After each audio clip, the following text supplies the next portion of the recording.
Namaste, hello, and a very warm welcome to UPSC for everyone. In this video, we're going to discuss selected articles from the Hindu and the Indian Express. Let's get started. So, the first article is from the Hindu, Bloodied in Battle and Fighting in the Shadows. This article discusses about the Special Frontier Force. Now, this elite force has played pivotal roles in the past, from liberating Bangladesh to the Kargil War. Now, looking at its history, it goes back to mid-1950s, when the Tibetan resistance fighters began crossing over into India, starting with the 1956 uprising. More fighters followed after the failed uprising 3 years later and the exile of Dalai Lama to India.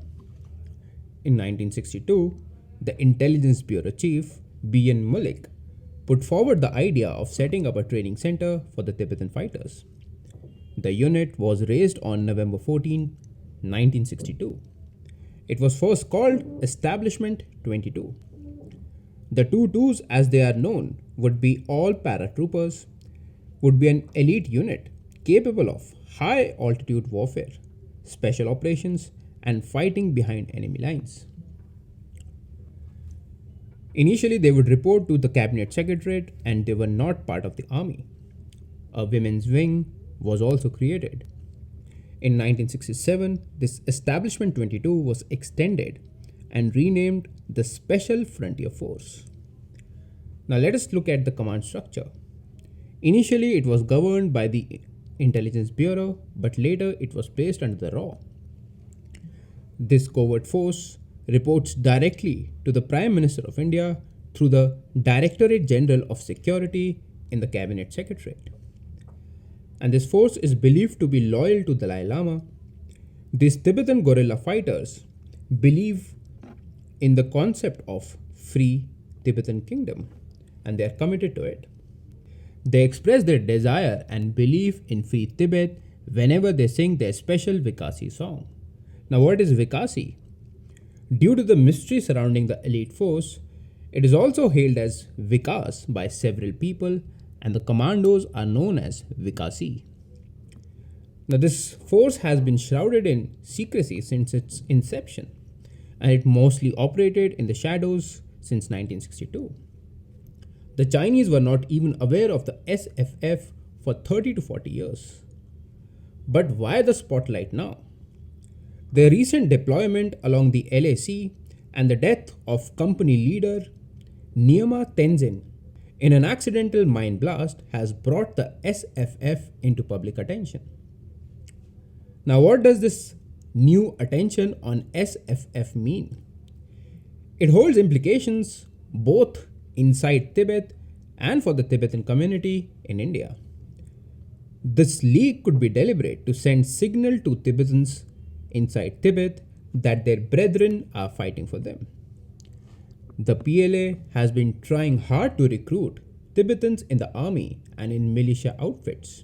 The message will reach Tibet that SFF have already taken that step. The SFF is now in its third generation, but its story is only beginning. Now, the second article is about how WhatsApp clinics in the Kashmir Valley helped flatten the COVID curve. Now, over 330 doctors from Kashmir turned WhatsApp groups into COVID-19 clinics and managed nearly 10,000 patients and their families by turning hundreds of houses into mini hospitals. These clinics were set up in the last week of July when the valley's top 3 hospitals started running out of beds due to an unprecedented flow of critically ill patients. Now, how did they do it? The first aim of these WhatsApp COVID clinics was to create a data bank of patients and their line of treatment.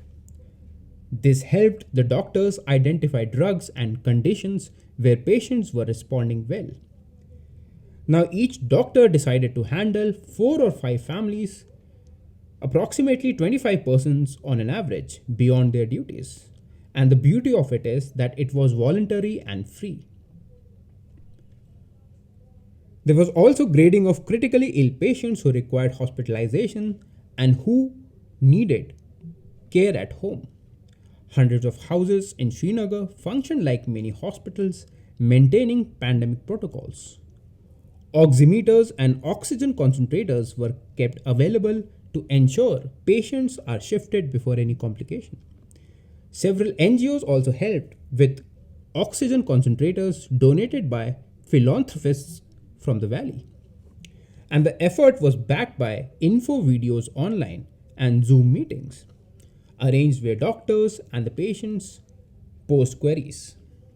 Now, the next article, India shares a robust defense system with both US and Russia. This was the statement of General Bipin Rawat. General Rawat said that India values its emerging relationship with the US. At the same time, it cherishes the traditional relationship it shares with India. General Rawat pointed out to the seismic changes that are being witnessed in the geopolitics shaped by nation-first approach and geoeconomics. General Rawat also said that India's security would be maintained not as hitherto on the international border, line of control, or the line of actual control alone, but in the strategic space of the extended neighborhood and the strategic frontier. So, in a way, he's signaling a greater role for India in its neighborhood. He also talked about military modernization. He said that keeping in mind the macroeconomics parameter and the socio-economic requirements, we have to work through the budgetary constraints by finding the best solutions through new acquisitions and optimization and upgradation of the existing legacy systems. He said the creation of the Department of Military Affairs, headed by the Chief of Defence Staff, having a central staffing scheme with amendments to the Government of India business rules, in effect, admits the military into the central edifice of government. He said a robust interaction between the CDS, the Chief of Staff Committee, the Political Executive, and the Cabinet Committee on Security must ensure single point military advice, strategic direction, and resource optimization. Now, the next article, many hands ensure green fields for tribal villages in Odisha, talks about the concept of labor cooperatives that is still in vogue in almost all tribal communities, including the Dongria Kond, Jajuanga, Lanji Sora, Didaya, Podi Bhuyan, and Kand in Odisha. Now, this article talks about the Dongria Kond in particular. Now, the Dongria Kond is a particularly vulnerable tribal group who live in the state's Niamgiri hill range, and they practice at least 10 types of cooperative labor sharing within the community. Now, these are the lessons that we can also learn. Now, this is a very interesting concept and it has something for all of us to learn. Let us see. Now, they have evolved an indigenous system to engage the labor available in the community to accomplish the farming tasks of all families of the village. Community members come together to reduce the costs as well as ensuring dignity to all members. Through the cooperative, adolescent boys, girls, men, women, and the elderly contribute equally in terms of labor towards village fields and orchards. And there are different systems to go about it. There is one Sahabati system where all Dongria households of the village work in turns for a day on the land of one villager. Then there is the Pundabati system where 10 to 15 members of the community are called upon when fewer workers are required in the fields. It is basically a version of the Sahabati system only. Next is the Dasibati, which is a cooperative of younger unmarried girls from the village who are called upon to take up less strenuous but tedious work such as weeding, fencing of fields, cleaning, or harvesting of crops. And their counterparts, that is the younger unmarried boys, the Dhangdabati, young bachelors, are required to take up work such as felling trees, hoeing, carrying logs, and digging pits. Under the Daturabati, older men help each other for a share of liquor. So you can see in this system, every section of society is working for the betterment of the society. And this is something that we should all really incorporate in our personal life as well. Help others, help each other. Now the next article, how African Sahara amplified a drought in Asia is about how a shift in Sahara from a green patch to a desert had implications on Southeast Asia and the Indian subcontinent. So it all started about 4 to 5,000 years ago. A severe drought crippled the area and it forced a shift in human settlement patterns of the area. Researchers have now told the story behind this, what they call a mega drought. And they do so by studying the mineral deposits of caves in Vietnam. They point to a connection between the end of Green Sahara and this mega drought. They collected stalagmite samples from the caves in Laos and examined the oxygen carbon isotopes and trace metals. They also conducted different modeling and paleoclimate experiments. The data suggested that during this period, Sahara started losing its vegetation. The reduced plant growth led to increased airborne dust, which cooled the Indian Ocean and shifted the atmospheric circulation patterns and caused a condition similar to today's El Nino events. This ultimately led to a large reduction in monsoon moisture across Southeast Asia that lasted more than 1,000 years. The demise of Green Sahara also caused the collapse of Akkadian Empire of Mesopotamia and de-urbanization of the Indus Valley civilization. Very important, the direct connection with India. Now this mega drought period also brought about many lifestyle changes in the countries of Myanmar, Thailand, Laos, Cambodia and Vietnam. The first appearance of cultivated cereals millet in central Thailand and rice in northeast Thailand were also during this period. It also introduced the nucleated village agrarian lifeway. Studies of the ancient DNA sequencing of the human genome have also pointed to population changes in the mainland Southeast Asia about 4,000 years ago, leading to some emigration in the region. Now the next news is about 13th Amendment. It relates to Sri Lanka and this amendment is in focus after the fresh elections. The Rajapaksa brothers have already sworn to overthrow the 19th Amendment of the Constitution. In fact, they have already drafted the 20th Amendment. Now, questions are also being raised about removal of the 13th Amendment. Let us see what is the issue all about. Now, what is the legislation? Well, this legislation was an outcome of Indo-Lanka Accord of July 1987. It was signed by the then Prime Minister Rajiv Gandhi and President J.R. Jayawardene in an attempt to resolve Sri Lanka's ethnic conflict. That conflict had aggravated into a full-fledged civil war between the armed forces and the LTTE or the Liberation Tigers of Tamil Eelam, which led the struggle for Tamils' self-determination and sought a separate state.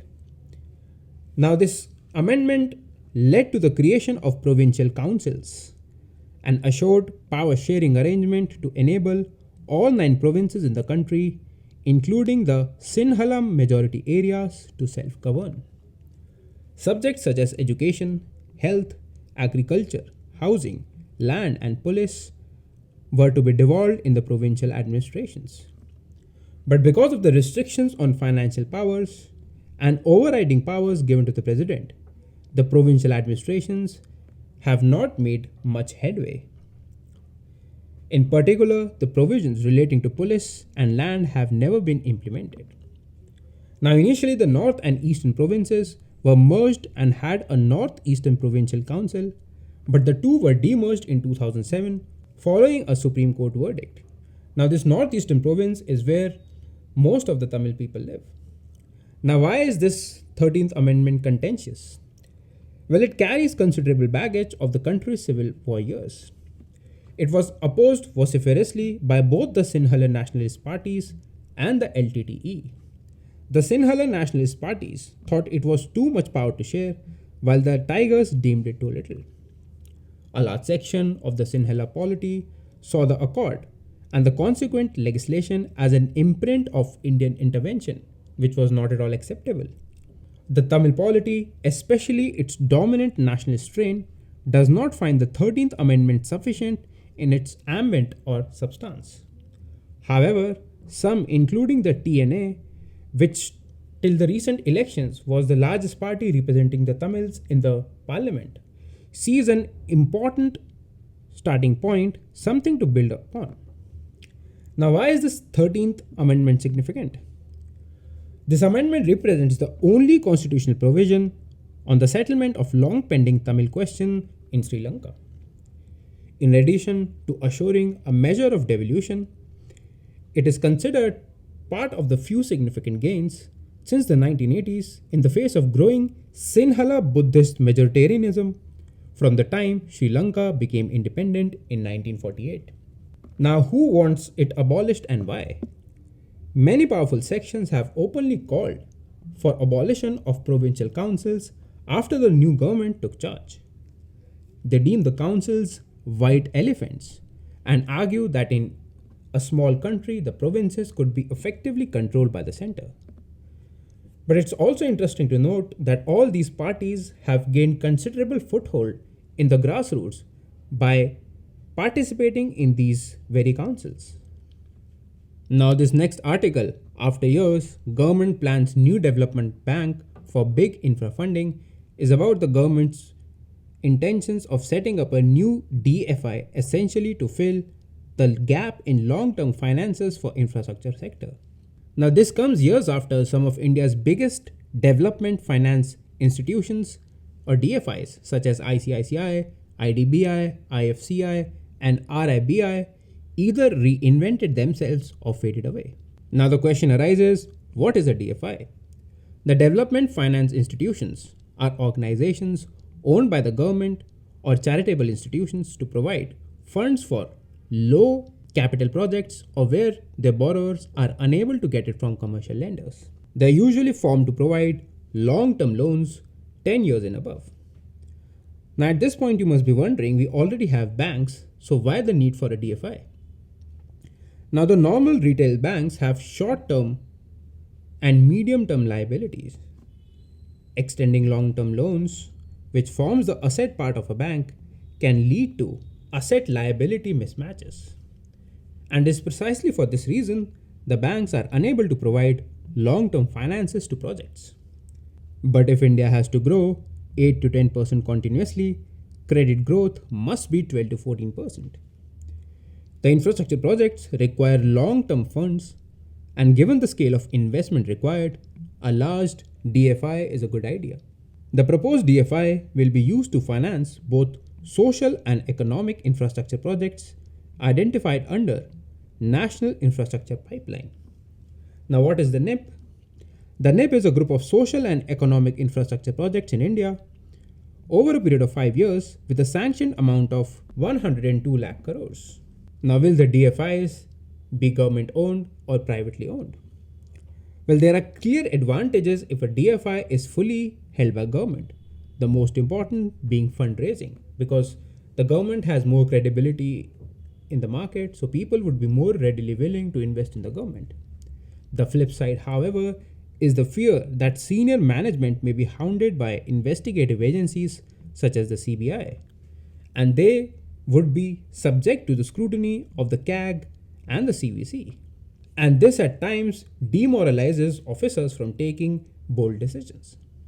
On the other hand, a DFI with private sector character will require the government to believe and trust the private sector, which is still hard in India, and still extend such benefits to the institution as it would normally to a state-owned DFI.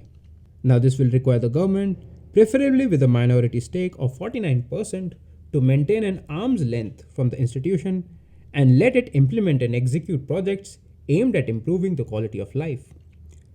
The institution can also work without the fear of CBI, CVC or the CAG. So it is to be seen what kind of a model would the government implement. Would it be government owned or privately held? We will soon get to know. Now this article, India-Bangladesh riverine trade route opens, is also from the Indian Express.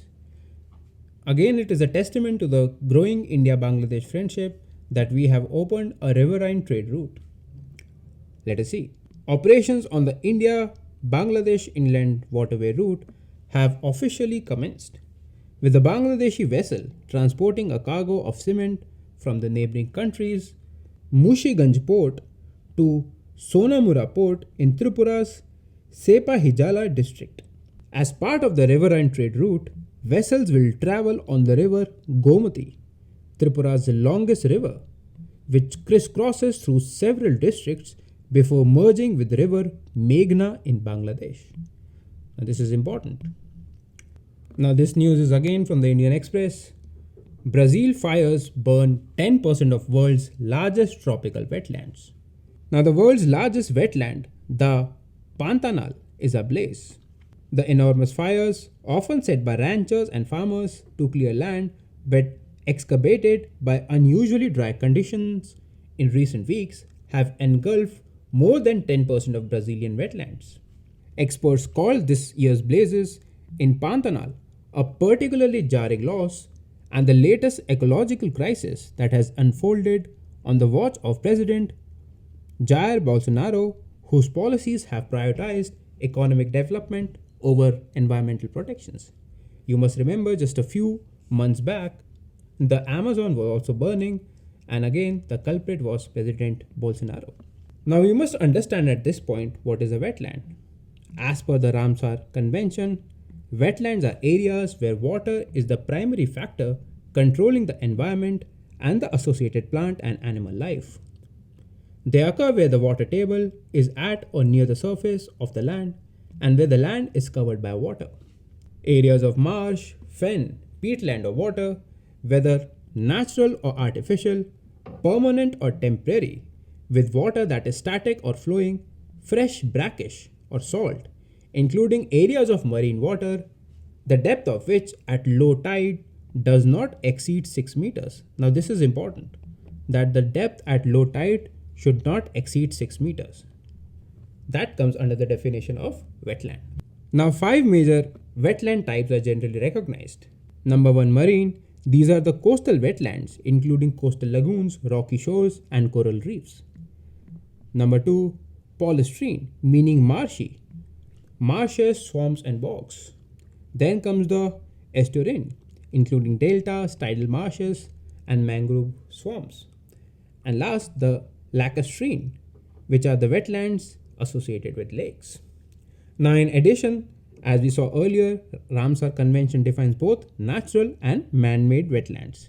So, human-made wetlands such as fish and shrimp ponds, farm pods, irrigated agriculture land, etc. also come under the definition of a wetland. Again, the important part is that the height at the low tide should not exceed 6 meters. The Ramsar Convention has adopted what it calls a Ramsar classification of wetland type, which includes 42 types grouped into 3 categories: marine, coastal, inland wetlands, and human-made wetlands. Now, what is Ramsar Convention? It was a convention signed in 1971, and it is an intergovernmental treaty that provides the framework for national action and international cooperation for conservation and wise use. So the main keywords here are conservation and wise use of wetlands and their resources. Now, why are the wetlands important? They are important because they provide countless benefits or ecosystem services such as freshwater supply, food and building materials, biodiversity, flood control, groundwater recharge, and climate change mitigation. So, dear friends, this is all for this video. I hope it was helpful, and please give us your suggestions. Thank you. See you next time. Till then, stay safe, stay happy, and have a great time. Namaste.